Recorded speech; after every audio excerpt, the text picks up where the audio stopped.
বাড়িতেই বানিয়ে ফেলুন রেস্টুরেন্ট স্টাইল চিকেন টিক্কা কাবাব। এই টিক্কা কাবাব একবার খেলে কখনো ভুলতে পারবেন না। আপনারা বাড়িতে একবার হলেও ট্রাই করবেন। আমার এই ভিডিওটা দেখার পর আশা করি আপনাদের খুব ভালো লাগবে। দেখে নিন এটা তৈরি করতে কী কী লাগবে।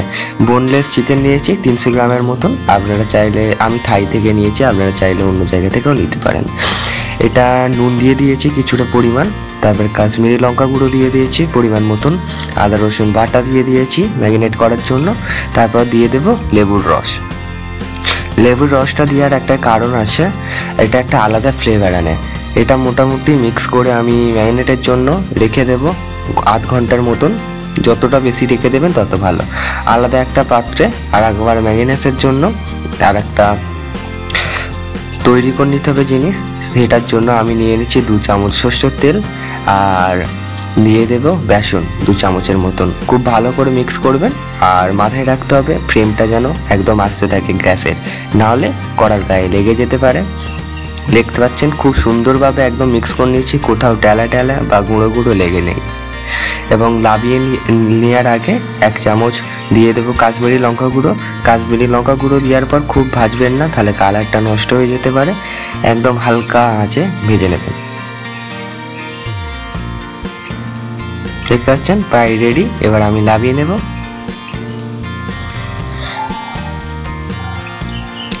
এবং লাবিয়ে নেওয়ার পরে ভালো করে একটু মাখিয়ে নেব। দেখতে পাচ্ছেন যেগুলো মিক্স হচ্ছে না জায়গাটা, ঠিক এইভাবে মাখিয়ে নেবেন।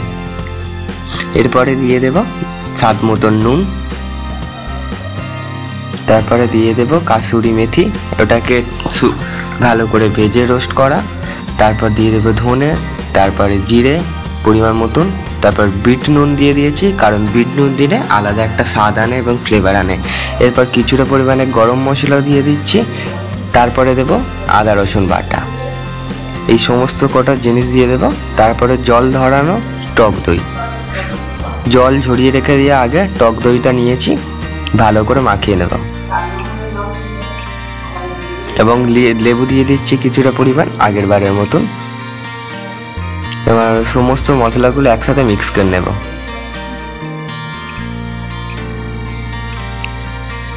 মিক্স করে নেওয়া হয়ে গেছে প্রায়।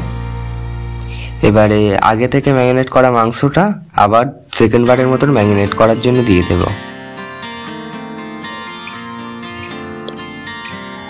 খুব ভালো করে ম্যারিনেশন দরকার, কারণ ম্যারিনেশন যত ভালো হবে মশলা আসবে চিকেনের মধ্যে, খেতেও খুব ভালো হবে। আমি এইটাকেও আধা ঘন্টা 1 ঘন্টার মতন ম্যারিনেশনে দেব।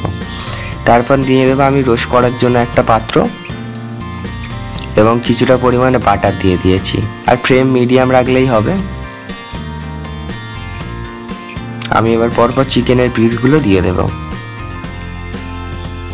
মোটামুটি এই পিস দেওয়ার পর থেকে যতক্ষণ না ভালোভাবে ভাজা বা সিদ্ধ হয়ে যাচ্ছে ততক্ষণ করবেন। মোটামুটি 10 থেকে 15 মিনিটের মতন আপনারা ভালো করে এরমভাবে ফ্রাই করবেন। দেখতে পাচ্ছেন 5-6 মিনিট পরে আমার এই রকম অবস্থা হয়েছে ফ্রাই করার।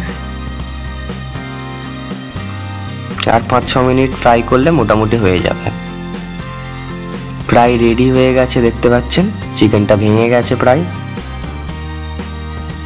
আর খুব সুন্দর হালকা একটা ফ্লেভারও আসছে এর মধ্যে থেকে। এখন প্রায় সিদ্ধ হয়ে গেছে। এবার আলাদা পাত্রে আমি পরপর করে তুলে রেখে দেব।